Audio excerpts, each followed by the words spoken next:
Welcome to Mukta series. ড্রামার শুরুতেই আমরা দেখতে পাই একটি মেয়ের বিয়ে এক বয়স্ক রাজার সঙ্গে হয়ে যায়। সেই রাজা মেয়েটির সঙ্গে খুবই খারাপ ব্যবহার করত। সে প্রায়ই তাকে ধরে মারত এবং আজ সে মাতাল হয়ে তার সঙ্গে খারাপ কিছু করতে চাইছিল। এরপর লোকটি অজ্ঞান হয়ে যায়। মেয়েটি তখন হাতে একটি চাকু নেয় আর সে ভাবে আজকেই আমি এই বৃদ্ধ রাজাকে মেরে ফেলবো। তখন পিছন থেকে একটি ছেলে এসে তার হাত টান দিয়ে ধরে। এই ছেলেটি হলো রাজ্যের রাজকুমার, অর্থাৎ ওই বৃদ্ধ রাজার নবম ছেলে। ছেলেটি তার সৎমাকে বলে, মনে হচ্ছে রানী চাকু ব্যবহার করতে পারে না। ছেলেটির নাম হলো সাউজি আর মেয়েটির নাম হলো সু। সু মনে মনে বলে, আমি যাকে ভালোবাসি তাকে যদি আমি না পাই তাহলে যে আমাকে ভালোবাসে আমাকে তাকেই মেনে নিতে হবে। এটা বলেই সেই সাউজিকে কিস করে। এরপর সেই সাউজিকে বলে, তুমি এই রাজাকে মেরে ফেলো, তাহলে আমি সারা জীবনের মতো তোমার হয়ে যাব। এই কথা শুনেই সাউজি সুকে কিস করে, অর্থাৎ সে রাজাকে মেরে ফেলবে।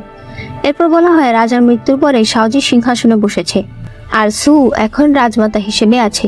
এরপর দেখা যায় সু অনেক ড্রিঙ্ক করছিল। সে তার একজন সেবকের চেহারা দেখে বলে, তুমি দেখতে খুবই সুন্দর, তবে সমস্যা হলো তুমি আমার টাইপের নও। তখন সুয়ের দাসী এসে বলে, আপনার এত ড্রিঙ্ক করা ঠিক হবে না, ড্রিঙ্ক স্বাস্থ্যের জন্য ভালো না। ওই সময় সুয়ের আরেকজন সেবক আসে। সু তাকে দেখে বলে, তুমি তো নতুন পোশাক কিনেছো যেটা তোমার উপর অনেক ভালো লাগছে, তবে তুমি যদি পোশাকগুলো খুলে ফেলো তাহলে আমার মনে হয় আরো বেশি ভালো লাগবে। তখনই কেউ একজন বলে ওঠে, মহারাজ আসছে। সু তখন মনে মনে ভাবে, ও এত তাড়াতাড়ি আসলো কিভাবে। তখনই সাউজি ভেতরে আসে। সাউজি সুকে বলে, আপনি রাজপ্রাসাদে চলুন। সু তখন বলে, আমি তোমার রাজপ্রাসাদে যেতে পারবো না, কারণ তুমি তো জানোই আমি কত খারাপ একজন মহিলা। আমি যদি সেখানে যাই তাহলে সবাই জেনে যাবে যে 5 বছর আগে আসলে কি হয়েছিল। তখন দাসী এসে সাউজির কাছে ক্ষমা চায়। সে তাকে বলে, মহারাজ, রাজমাতা অনেক ড্রিঙ্ক করেছে তাই এভাবে কথা বলছে, তাই দয়া করে আপনি রাগ করবেন না। সু তখন সেখানে থাকা সকল লোকেদের বাইরে চলে যেতে বলে। আর এরপর সে যখন আবারও ড্রিঙ্কস করতে যায়, সাউজি তার হাত থেকে ড্রিঙ্কসটা কেড়ে নিয়ে সেটা খেয়ে ফেলে। এরপর জোর করে সুকে কিস করে। সু তাকে ধাক্কা দিয়ে সরিয়ে দেয় আর বলে, তুমি আমার সঙ্গে এরকম কেন করছো, তুমি তো অনেক বেয়াদব। সাউজি বলে, হ্যাঁ আমি বেয়াদব, তো তুমি কি করবে? তোমাকে রাজপ্রাসাদে আসতেই হবে, কারণ এটা রাজার আদেশ। এরপর দেখা যায় সু সেবকদের সামনে কান্না করছে। সে তাদেরকে বলছে, আমি তো যেতে চাইনি, কিন্তু রাজা জোর করে রাজপ্রাসাদে আমাকে নিয়ে যেতে চায়, সে এই জন্য আদেশ দিয়ে দিয়েছে, সেটা আমি কি করে না করতে পারি বলো? সেবকরা বলে, আপনি এটা কি করে করতে পারেন, আপনি কি করে আমাদের ছেড়ে যেতে পারেন? সু বলে, আমি তো যেতে চাই না, কিন্তু এখন তো আমার হাতে আর কোনো উপায় নেই। এদিকে সাউজি তার সৈনিককে জিজ্ঞেস করে, সে কি আসছে? সৈনিক বলে যে উনি আসছে, উনি রাস্তায় আছে। সাউজি বলে, তুমি ওর আগের মহলটাকে ধ্বংস করে ফেলো, ওই মহলের একটা ইটও যেন ঠিক না থাকে। আমি চাই না ও এসে আবার সেই আগের মহলে যাক। এরপর দেখা যায় হি পরিবারের ম্যাডাম রাস্তায় এসে চিৎকার চেঁচামেচি করছে। সে বলে, সু একটা ডাইনি, জানি না ও এমন কি করেছে যে আমার স্বামী আর আমার ছেলে দুজনেই সারাক্ষণ ওর কথাই বলতে থাকে। এই মহিলার রাজমাতা হওয়ার কোনো অধিকার নেই, সে ছেলেদেরকে বশ করতে জানে, ওর তো পতিতালয়ে কাজ করা উচিত। সু তখন রাস্তা দিয়ে আসছিল আর সে এই সকল কথা শুনতে পায়। সে তখন বলে, আপনি রাস্তার মাঝখানে এসব কি বলছেন? এর থেকে প্রমাণ হয় যে আপনি কতটা মূর্খ একটা মহিলা। আপনি আর আপনার ছেলের আরো লেখাপড়া করার দরকার ছিল। তখন হি পরিবারের ছেলে সেখানে চলে আসে আর সে সুকে বলে, তুমি আমাকে বিয়ে করো, তোমাকে ছাড়া আমি এই জীবনে আর কাউকে বিয়ে করব না। তার মা তখন বলে, তুমি ঘর থেকে কেন বের হয়েছো, যাও ঘরে যাও। সে তাকে ধাক্কা দিয়ে সুয়ের কাছে চলে যায় আর তাকে বলে, আমি তোমাকে ভালোবাসি, দয়া করে আমাকে বিয়ে করে নাও। সু তখন তার কানে কানে কিছু বলে। এরপর দূরে এসে বলে, তোমার এরকম করা ঠিক হয়নি, তোমার নিজের বাবা মায়ের কথা শুনতেই হবে, তারা যেখানে বলবে তুমি সেখানেই বিয়ে করবে। ছেলেটি বলে, ঠিক আছে, তুমি যা বলবে আমি তাই করব। তখন তার মা বলে, তুমি ওর কথা কেন শুনছো? ছেলেটি আবারও বলে, তুমি যা বলবে আমি তাই করব। তার মা তখন বলতে থাকে, এই রকম ছেলে আমি জন্ম দিইনি, এই ছেলে আমার হতেই পারে না।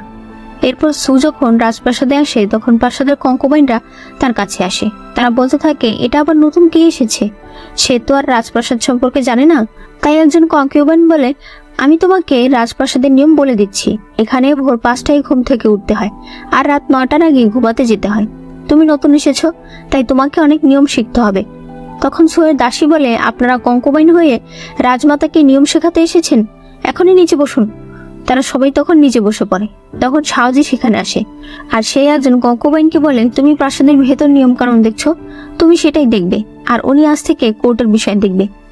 সু তখন মনে মনে বলে, আমার সৎ ছেলে কত ভালো, সে আমার জন্য কত ভাবে। এরপর সু যখন বসেছিল তখন তার দাসী বলে, আপনি চ্যান নামের যে ছেলেটাকে খুঁজে বেড়াচ্ছেন সে নাকি রাজপ্রাসাদেই আছে, আর সে নাকি বাইরে আপনার নাম নিয়ে কার সঙ্গে ঝগড়াও করেছে। সু বলে, আমি যাকে খুঁজে বেড়াচ্ছি সে রাজপ্রাসাদেই আছে, এটা তো অনেক ইন্টারেস্টিং হয়ে গেল।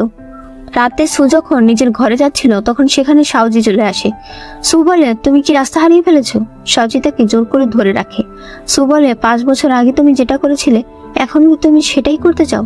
তখন আমাদেরকে দেখানো হয় 5 বছর আগে সাউজি রাজাকে মেরে ফেলেছিল, আর সে সুকে বলে, আজ থেকে তুমি আমার। সাউজি সুকে কিস করতে যাবে তখনই সেখানে চ্যান চলে আসে। সাউজি বলে, তুমি এখন যাও, আমি এখন ব্যস্ত আছি। চ্যানকে দেখে সু শুধু দেখতেই থাকে। সু বলে, তুমিও কি আমাদের এখানে আসবে? চ্যান তখন বলে, রাজমাতা আপনি অনেক ভালো মজা করেন। এরপর সে চলে যাচ্ছিল, কিন্তু সু শুধু তাকেই দেখছিল। সাউজি তখন তার গলা ধরে ফেলে আর বলে, কি দেখছো এভাবে? সু তখন বলে, আমি তোমার কাছে একটা জিনিস জানতে চাই, ওই রাতে তুমি আমার ঘরে কেন এসেছিলে? সাউজি তখন বলে, ওই রাতে আমি মাতাল ছিলাম, আর আজও আমি মাতাল হয়ে আছি। এই কথা শুনে সু ঘরে গিয়ে দরজা লাগিয়ে দিতে শুরু করে। সাউজি তখন বলে, তুমি হি পরিবারকে ছেড়ে দাও, নইলে আমি তোমাকে বাঁচাতে পারবো না। কিন্তু সু একদমই তার কথা শোনে না। এদিকে আমরা হি পরিবারের সেই ছেলেটাকে দেখতে পাই। সে সুয়ের কথাটা মনে করছিল। তখন আমাদেরকে দেখানো হয় সু তার কানে কানে বলেছিল, তোমার বাবা মা বেঁচে থাকলে আমরা কখনোই এক হতে পারবো না। আর ছেলেটির হাতে তখন সুয়ের মাথার হেয়ার পিন ছিল। এর পরদিন মন্ত্রীরা এসে সাউজিকে বলে, হি পরিবারের প্রধান মারা গেছে, আর তার ছেলের হাতে রাজমাতার হেয়ার পিন পাওয়া গেছে। তার ছেলেই তাকে মেরেছে, আর আমাদের মনে হয় এই আদেশ রাজমাতাই তাকে দিয়েছে। এই কথা শুনে সাউজি প্রচন্ড রেগে যায়, আর মন্ত্রীরা সবাই ভয় পেয়ে যায়। এরপর একজন কঙ্কুবাইন এসে সুকে একটি ব্রেসলেট উপহার দেয়। সু বলে, সবাই জানে যে ব্রেসলেট আমার পছন্দ না, তারপরও তুমি এই কাজগুলো কেন করছো? এখন চুপচাপ নীল ডাউন হয়ে বসে আমার সঙ্গে এই পুতুল খেলাটা দেখো, এটাই তোমার শাস্তি। দাসী বলে, আপনি গত 5 বছর ধরে এই পুতুল খেলাটা দেখছেন, আপনার কি বিরক্ত লাগে না? কম হলো আপনি 1000 বার দেখেছেন। সু তখন বলে, ভালো করে এটা একবার দেখো, ওই ছেলেটা মেয়েটাকে ভালোবাসার স্বপ্ন দেখিয়ে বন্দি করে রাখে। সে তার বাইরে যাওয়ার সকল পথ বন্ধ করে দেয়, আর প্রতিদিন তার সঙ্গে অনেক খারাপ ব্যবহার করে। দাসী তখন বলে, আমি জানি আপনি এখনই কান্না করে দেবেন, তার আগে আমার এখান থেকে চলে যাওয়া উচিত। তখনই সাউজি সেখানে চলে আসে। সু বলে, রাজা তার কাজকর্ম ফেলে পুতুল খেলা দেখতে এসেছে। সাউজি বলে, হে পরিবার ধ্বংস হয়ে গেছে, এখন কি তুমি শান্তি পেয়েছো? সু বলে, হ্যাঁ, এখন আমার অনেক শান্তি লাগছে। এটা শুনে সাউজি বলে, তুমি কি পাগল হয়ে গেছো? তুমি জানো তুমি কি বলছো? তখন সে কঙ্কুবাইন বলে ওঠে, আমি শুধুমাত্র ওনাকে একটা ব্রেসলেট দিতে এসেছিলাম, কিন্তু উনি তো আমাকে শাস্তি দিয়ে রেখেছে, আমি তো বুঝতেই পারছি না এখানে আমার দোষটা কোথায়। সু তখন বলে, ও তার মানে তুমি এখন গেম খেলছো? তুমি ভেবেছো তুমি এভাবে কথা জানলে মানুষকে ভোলাতে পারবে? দেখতে তো তুমি একদমই বাজে, আর মাথায় মনে হয় গোবর ভরা আছে। সাউজি এতে প্রচন্ড রেগে যায়, আর সে ব্রেসলেটটা তার হাতে জোর করে পরিয়ে দেয়। সু হাতে অনেক ব্যথাও পায়, তবে সাউজি এখন অনেক রেগেছিল। সে তখন সুকে কোলে নিয়ে নেয় আর বলে, তুমি এখন থেকে আর ঘর থেকে বের হবে না। এই বলে সবার সামনে সেটাকে ঘরে নিয়ে যায়। ঘরে গিয়ে সাউজি যখন দেখতে পায় সুয়ের হাতে আঘাত লেগেছে, সে তখন ব্রেসলেটটা ছুঁড়ে ফেলে দেয়, আর এরপর সে তাকে জড়িয়ে ধরে তার কাছে ক্ষমা চাইতে থাকে। সে বলে, তুমি এরকম কেন করছো? তোমার কি চাই তুমি আমাকে বলো, আমি সেটা তোমাকে এনে দেব। সু তখন হাসে। সে বলে, আমার যেটা চাই সেটা তুমি কখনোই আমাকে এনে দিতে পারবে না। সাউজি বলে, এভাবে কেন বলছো? একবার বলে দেখো, আর দয়া করে আর কেঁদো না। এরপর সাউজি জানতে পারে মন্ত্রীরা সুয়ের বিরুদ্ধে কিছু ষড়যন্ত্র করছে। সে তখন তার সৈনিককে বলে, তুমি সুয়ের সিকিউরিটি আরো বাড়িয়ে দাও। সুয়ের প্রত্যেকটা খাবার সু খাওয়ার আগে চেক হবে, খাবারে বিষ নেই এটা নিশ্চিত হওয়ার পরই সু খাবে। এরপর সে সুয়ের সঙ্গে দেখা করতে চায়। সে তখন দেখতে পায় সু ঘুমাচ্ছে। সে তখন সুয়ের দাসীকে বলে, তুমি কি জেনারেল জিমোকে চেনো? তার নাম কখনো শুনেছো? দাসী বলে, আগে আমি জেনারেল জিমোর কাছেই কাজ করতাম। সাউজি বলে, আমি ছোটবেলায় ওনাকে দেখেছিলাম, উনি রাজপ্রাসাদে এসেছিল জেনারেল হওয়ার পরীক্ষা দেওয়ার জন্য, কিন্তু তখন আমার বয়স অনেক কম ছিল, তাই আমি পার্সোনালি ওনার সঙ্গে কথা বলতে পারিনি, তবে আমি ওনাকে দেখেছিলাম। উনি অনেক মেধাবী আর সাহসী একজন লোক ছিলেন। দাসী তখন বলে, এটা শুনে আমার অনেক ভালো লাগছে যে আপনি আমার জেনারেলকে মনে রেখেছেন। সে অনেক ভালো একজন মানুষ ছিলেন। জেনারেল ছোটবেলায় আর্মিতে জয়েন হয়ে গিয়েছিলেন, কারণ উনি সবসময় বলতেন, যদি মরতেই হয় তাহলে দেশের জন্য মরবো। ওনার আচার ব্যবহার অনেক ভদ্র এবং নম্র ছিল। সব সময় তার চেহারায় হাসি ছিল, সবাই তাকে অনেক ভালোবাসত। তখন সু কাশতে শুরু করে। শাওজি তার কাছে আসে। শাওজি বলে, আমি তোমাকে রানী বানাতে চাই, তুমি কি আমাকে বিয়ে করবে? সু তখন বলে, আজও কি তুমি মাতাল হয়ে আছো? শাওজি বলে, হ্যাঁ। সু বলে, মিথ্যে কথা, আসলে তুমি সত্যিই আমাকে ভালোবাসো। এরপর সে নিজেই তাকে কিস করে আর এরপর বলে, আমি চেনকে চাই, তুমি আমার কাছে চেনকে এনে দাও। শাওজি বলে, তোমার কি এখন ওকে পছন্দ হয়ে গেছে? সু বলে, না, আমি শুনেছি ও অনেক সুন্দর ছবি আঁকে, তাই আমি ওকে দিয়ে একটা ছবি আঁকাতে চাই। এসব কথা শাওজির ভালো লাগে না, তাই সে সেখান থেকে চলে যায়। পরদিন সকালে চেন সুয়ের কাছে আসে। চেন যখন ছবি আঁকছিল তখন সু শুধু তাকে দেখেই যাচ্ছিল। চেন বলে, আমার চেহারায় কি কিছু লেগে আছে? সু বলে, না, আসলে তুমি দেখতে আমার এক পরিচিত মানুষের মতো। তখন আমাদেরকে দেখানো হয় জেনারেল জিমু সুয়ের ছবি আঁকছিল। সু বলে, তুমি তো কখনোই আমাকে দেখোনি, তাহলে এত সুন্দর ছবি কি করে আঁকো? জিমু বলে, কারণ আমি তোমাকে ছুঁয়ে দেখেছি, তখনই আমি বুঝতে পেরেছি তুমি দেখতে কেমন। জেনারেল জিমুর চোখ আমরা বাঁধা দেখতে পাই। এর কারণটা হলো তার চোখে একটা সমস্যা ছিল, আর সে দেখতে অবিকল চেনের মতোই ছিল। চেন বলে, আপনার সেই পরিচিত লোক আপনার জন্য কি অনেক ইম্পর্টেন্ট ছিল? সু তখন বলে, তুমি অনেক কথা বলো। চেনের ছবি আঁকা শেষ হলে দেখা যায় সে অনেক সুন্দর ছবি এঁকেছে। সুয়ের এটা অনেক পছন্দ হয়। সে তখন তার দাসীকে বলে, তুমি এটা দেয়ালে টাঙিয়ে আসো, কিন্তু দাসী ভেঙচি দিয়ে সেখান থেকে চলে যায়। চেন তখন বলে, ওনার কি হয়েছে? সু বলে, কিছু না, আসলে ওর বয়স হয়ে গেছে আর এখনো বিয়ে হয়নি, তো তাই এই অবস্থা। এমনিতে তোমার বয়স কত? দেখে মনে হয় তোমার বয়স 20-21 হবে। চেন বলে, আপনি ঠিকই ধরেছেন।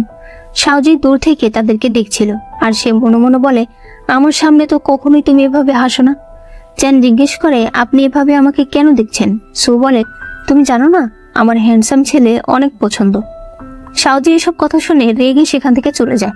তখন একজন দাস খাবার নিয়ে সেখানে আসে। সে চাকু দিয়ে সুকে আঘাত করতে চাইছিল, কিন্তু চেন এসে তার চাকুটা ধরে ফেলে। তখনই শাওজি সেখানে চলে আসে আর সেই সন্ত্রাসকে এক লাথি দিয়ে সেখানে ফেলে দেয়। আর এরপর তার গার্ডেরা এসে তাকে সেখান থেকে নিয়ে যায়। শাওজি সুকে জিজ্ঞেস করে, তুমি ঠিক আছো? কিন্তু সু চেনকে বলে, তুমি তো মনে হয় ভয় পেয়ে গেছো, তাই না? শাওজি চেনকে বলে, তুমি এখনো এখানে কি করছো? চেন যখন চলে যাচ্ছিল তখন সু বলে, তুমি অনেক সুন্দর ছবি আঁকো, তুমি আবার কাল এসো। চেন চলে গেলে শাওজি আবার জিজ্ঞেস করে, তুমি কি ঠিক আছো? কোথাও ব্যথা পাওনি তো, তাই না? সু বলে, না, আমি একদম ঠিক আছি। ঠিক সময় চেন এসে আমাকে বাঁচিয়ে নিয়েছে। শাওজি তখন তার গলা চেপে ধরে আর বলে, এখন তুমি আবার ওর প্রশংসা করছো? তোমার কি এখন আবার ওকে পছন্দ হয়ে গেছে? সু বলে, সবাই এখান থেকে চলে গেছে, তাহলে তুমি কেন এখানে আছো? শাওজি রেগে তখন সেখান থেকে চলে যায়। এরপরে সিনে দেখা যায় সুয়ের ভাই তার সঙ্গে দেখা করতে এসেছে। সে তাকে বলে, আমি অনেক বড় বিপদে পড়েছি, তুমি আমাকে সাহায্য করো।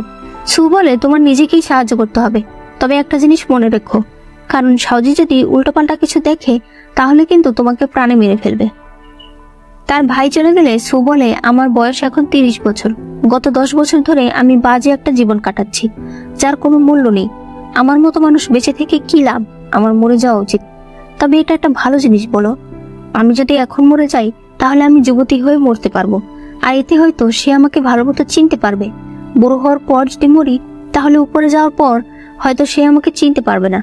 দাসী বলে, দয়া করে এইসব কথা বলা আপনি বন্ধ করুন। এরপর দেখা যায় শাওজি আর সু একসঙ্গে বসে খাবার খাচ্ছিল। শাওজি বলে, তোমার জীবন ওই পুতুল খেলার কাহিনী থেকে অনেক আলাদা, তাই নিজেকে তুমি ওই পুতুল খেলার নায়িকা মনে করো না। সু বলে, আর তুমিও নিজেকে কোনো নায়ক মনে করো না। তবে আমি তোমাকে একটা কথা বলতে চাই, আজ রাতে তুমি আমার সঙ্গে থাকবে? রাতে শাওজি বলে, আমি তোমাকে একটা কথা জিজ্ঞেস করতে চাই, আমি যদি 10 বছর আগে জন্মাতাম তাহলে কি তুমি আমাকে ভালোবাসতে? কিন্তু সু এই কথার কোনো উত্তর দেয় না। এরপর শাওজি যখন ঘুমিয়ে পড়ে তখন সু বলে, আমার জন্ম যদি 10 বছর পর হতো তাহলে অবশ্যই আমি তোমাকে ভালোবাসতাম আর তোমার সঙ্গে সারা জীবন কাটাতাম। পরদিন সু আর চেন একসঙ্গে খাবার খাচ্ছিল আর এদিকে শাওজি বাইরে বের হয়েছিল। তখন সেখানে হি পরিবারের মহিলা বলে, আপনি তো রাজা, আপনার তো উচিত সবার সঙ্গে ন্যায় করা। পুরো রাজ্যে এই কথা ছড়িয়ে আছে যে আমার ছেলে আমার স্বামীকে মেরেছে, কিন্তু আমি জানি যে আমার স্বামীকে আসলে ওই সু মেরেছে। শাওজি বলে, আপনি আপনার স্বামীকে যতটা ভালো মনে করেন আসলে সে ততটাই খারাপ। সে মেয়েদেরকে কিডন্যাপ করত আর এরপর পাচার করে দিত। সে রাজ্য বিরোধী অনেক খারাপ কাজ করেছে। মহিলা তখন বলে, এগুলো হতেই পারে না, আমার স্বামী অনেক ভালো মানুষ ছিলেন, এই সবকিছু ওই সুয়ের কারসাজি। তখন একজন লোক বলে, ও তো আমাদের রাজ্যের জন্য একটা অভিশাপ, আপনার উচিত তাকে মেরে ফেলা, কারণ সে যদি বেঁচে থাকে তাহলে খুব শীঘ্রই আমাদের রাজ্যে একটা ধ্বংস নেমে আসবে। সাউজি তখন বলে, সুকে আমি খুব শীঘ্রই আমার রানী বানাবো, আর আমি এটা প্রমাণ করে দেব যে সে আমাদের রাজ্যের জন্য কোনো অভিশাপ নয়। রাতে সুয়ের দাসী বলে, রাজা পুরো রাজ্যের সামনে এটা ঘোষণা করে দিয়েছে যে সে আপনাকে বিয়ে করবে, আর রাজ্যের সকল লোক বলছে রাজা পাগল হয়ে গেছে। সু বলে, আমারও এটাই মনে হয়। তখনই সাউজি সেখানে চলে আসে, আর সে বলে, হ্যাঁ আমি পাগল হয়ে গেছি, আমি আরো পাগল হব, তবে আমি তোমাকে বিয়ে করব, কারণ আমি তোমাকে ভালোবাসি। সু বলে, এই কথা আমি জানি, এটা এভাবে চিৎকার করে বলার কিছু নেই। সাউজি তখন তাকে কিস করে দেয়। এরপর পরদিন আবারও সু চ্যানের সঙ্গে বসে খাবার খাচ্ছিল, তখন চ্যান তাকে বিষ মিশানো ওয়াইন খেতে দেয়। তখন দাসী এসে বলে, ম্যাডাম আপনার এবার বিশ্রাম নেওয়া উচিত। সে তাকে নিয়ে বিছানায় শুয়ে দেয়। এরপর সে আবার চ্যানের কাছে আসে আর বলে, তুমি কি ভেবেছো তুমি আমার ম্যাডামকে মারতে চাইবে আর আমি এই বিষয়ে কিছু জানতে পারবো না? তোমাকে যেন কাল থেকে এই প্রাসাদে না দেখি। তুমি যদি ওনাকে মেরে ফেলো তাহলে আমাদের রাজ্যের গর্ব জেনারেল জিমু কখনোই খুশি হবে না, কারণ জেনারেল জিমু ম্যাডামকে অনেক ভালোবাসতেন। চ্যান তখন বলে, এটা হতেই পারে না, জানি না আমার ভাই এর মধ্যে কি দেখেছিল। দাসী তখন বলে, তার মানে তুমি কি জিহুই? তখন আমাদেরকে দেখানো হয় ছোটবেলায় জিমু আর জিহুই একসঙ্গে বসেছিল। তখন জিমু জিহুইকে সুয়ের একটা ছবি দেখায় আর বলে, এটা হলো তোমার ভাবি, আর সে দেখতে অনেক সুন্দর। দাসী তখন বলে, তখন তুমি অনেক ছোট ছেলে, তাই তুমি সবকিছু জানো না। সুয়ের বাবা একজন ডাক্তার ছিল, আর সে তার বাবার সাথে তার বাবার ক্লিনিকে কাজ করত। সে বিভিন্ন ওষুধ আর রোগ সম্পর্কে জানতো। হঠাৎ একদিন জেনারেল জিমুর সঙ্গে তার দেখা হয়, আর সে বুঝতে পারে জেনারেল জিমুর চোখে কোনো সমস্যা আছে। সে তখন ভাবে সে তার চিকিৎসা করবে। ওই সময় তাদের মধ্যে একটা ভালো সম্পর্ক হয়। জিমু বলে, তুমি অনেক রাগী একটা মেয়ে, তোমাকে কে বিয়ে করবে? সু বলে, তাতে তোমার কি? জিমু বলে, তোমাকে যদি কেউ বিয়ে না করে তাহলে তুমি আমার কাছে চলে এসো, আমি সব সময় তোমাকে বিয়ে করার জন্য প্রস্তুত আছি।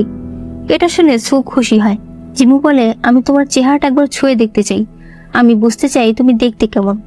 বাড়িতে আসার পর সে তার দাসী অর্থাৎ বর্তমানে যে সুয়ের দাসী তাকে সুয়ের ব্যাপারে সবকিছু খুলে বলে। এরপরে জেনারেলের চোখ ঠিক হয়ে যায়। সুও তখন 19 বছর বয়সী, তাই তারা সিদ্ধান্ত নেয় তারা এবার বিয়ে করবে।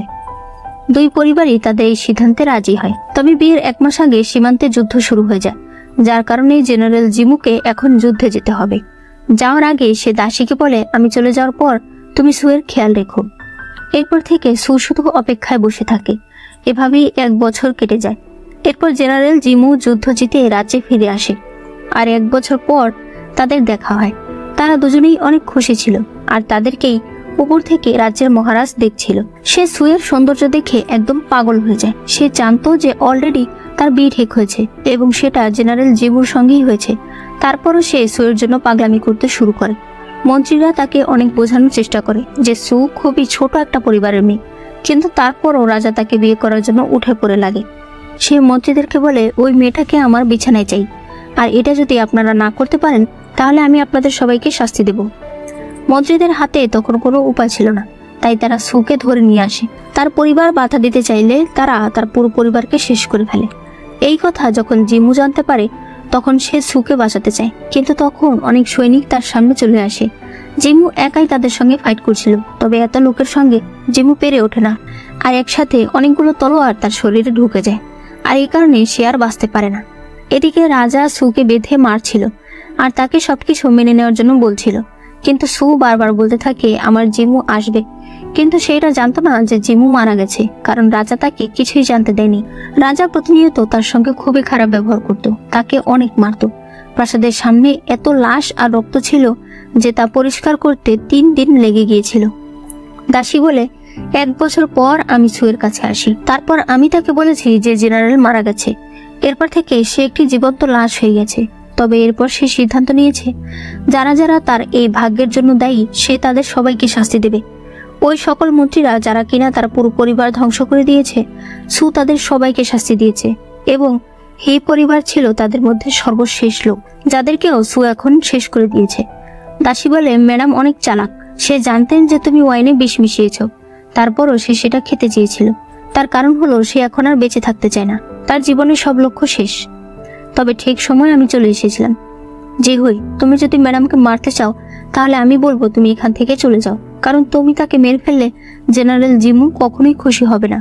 জিহুই তখন বলে, আমি আসলে অনেক বড় অন্যায় করেছি, এরপর সে সুয়ের কাছে গিয়ে বলে, আমার ভাই ঠিক বলেছিল, উনি দেখতে সত্যিই অনেক সুন্দর। এরপর সে চলে যায়। সুয়ের যখন জ্ঞান ফেরে তখন দাসী তাকে বলে, আপনি বুঝতে পারছেন না তাই না? আপনি কি জিমুকে বেশি ভালোবাসেন নাকি শাওজিকে? আমি আপনাকে একটা কথা বলি, আপনি আপনার প্রতিশোধ নিয়ে নিয়েছেন। এবার আপনার নিজের জীবনটাকে সুন্দর করে সাজানো উচিত, নতুন করে শুরু করা উচিত। মহারাজ আপনাকে অনেক ভালোবাসে, আপনার তাকে আপন করে নেওয়া উচিত। সু বলে, আমি এটা করতে পারবো না, কারণ শাওজিকে এমনিতেই মানুষ অনেক আজেবাজে কথা বলে, কারণ সে সবসময় আমার পক্ষে থাকে। আর এরপর যদি আমার সঙ্গে তার বিয়ে হয় তাহলে লোকে তাকে ছি করবে। আমার এখন কারো জীবনে থাকারই কোনো প্রয়োজন নেই। দাসী তখন তাকে একটা চর মারে। সে বলে, তুমি আবারও মরতে চাইছো? আমি তোমাকে শেষবার বলছি, তুমি যদি মারা যাও তাহলে আমিও তোমার সঙ্গে মারা যাব। সু বলে, আমি সিদ্ধান্ত নিয়ে ফেলেছি, আর এই সিদ্ধান্ত এখন আর কেউ বদলাতে পারবে না। এদিকে শাওজি একটা ফানুস বানাচ্ছিল, যার উপরে সে কিছু লিখছিল, কারণ লোকে বলে ফানুসের উপরে কিছু লিখে সেটা আকাশে ছেড়ে দিলে সেই আশাটা পূরণ হয়। তারপর শাওজি সুকে নিয়ে বাইরে আসে। সে বলে, যখন আমার বয়স 15 বছর তখন আমি প্রথম তোমাকে এখানেই দেখেছিলাম, আর প্রথম দেখাতেই তোমাকে আমার অনেক ভালো লেগেছিল। সু বলে, ওই দিন আমি এখানে দাঁড়িয়ে দাঁড়িয়ে ভাবছিলাম নিচের পুকুরটা কত গভীর, আমি যদি এখান থেকে ঝাঁপ দিই তাহলে কি আমি মরে যাব? শাওজি বলে, ওই সময় যে মহারানী ছিল সে আমাকে অনেক মারধর করত, কারণ বাবা তার সব কথা শুনতো। সে আমাকে এই কারণেই মারধর করতো কারণ বাবা যেন আমাকে রাজা না বানায়, তার নিজের ছেলেকে রাজা বানায়। আমি তো কঙ্কুবাইনির ছেলে ছিলাম। সু বলে, ও এই কারণেই আমি বলার সাথে সাথেই তুমি রাজাকে মারতে রাজি হয়ে গিয়েছিলে। এরপর তারা একজন একজনকে কিস করে। শাওজি এরপর সেই ফানুসটা জ্বালিয়ে দেয়। সু বলে, তুমি এতে কি লিখেছো? শাওজি বলে, আমি লিখেছি যাতে তুমি অনেকদিন বেঁচে থাকো। এই কথা শুনে সুয়ের মন খারাপ হয়ে যায়, কারণ একটু আগেই সে বিষ খেয়ে এখানে এসেছে। হঠাৎ সু অসুস্থ হয়ে যায়। শাওজি বলে, তাড়াতাড়ি ডাক্তার ডাকতে বলো। সু বলে, না, কাউকে ডেকো না, আমি চাই না কেউ আমাকে এভাবে দেখুক। শাওজি বলে, তুমি কেন এরকম বলছো? তোমাকে দেখতে এখনো সুন্দর লাগছে। সু বলে, তুমি কি আমার একটা কথা রাখবে? আমি মারা যাওয়ার পর আমার অস্থিগুলো তুমি ওর অস্থির পাশে রেখো। শাওজি বলে, ঠিক আছে, তবে তুমি আমাকে একটা ওয়াদা করো, পরের জন্মে তুমি কিন্তু আমার হবে, আর ওই জন্মে আমি ছাড়া তোমাকে আর কেউ পাবে না। এসব বলতে বলতেই সু সেখানে মারা যায়। এরপর দেখা যায় গার্ডেরা সুয়ের অস্থিগুলোকে যেখানে দাফন করেছে, শাওজি সেখান থেকে মাটি ঘুরে সেই অস্থিগুলোকে বের করে নেয়, আর এরপর সেটাকে বুকে জড়িয়ে বলে, আমি এই জন্মেও তোমাকে কাউকে হতে দেব না, সব জন্মেই তুমি শুধু আমারই থাকবে। আর সে এখানে অনেক কাঁদে। আর এর মাধ্যমেই এই ড্রামাটি শেষ হয়ে যায়। ড্রামাটি তোমাদের কাছে কেমন লেগেছে সেটা অবশ্যই আমাকে কমেন্টে জানিয়ে দিও। অবশ্যই একটা লাইক করে দিও, আর চ্যানেলে নতুন হলে চ্যানেলটাকে সাবস্ক্রাইব করে দিও।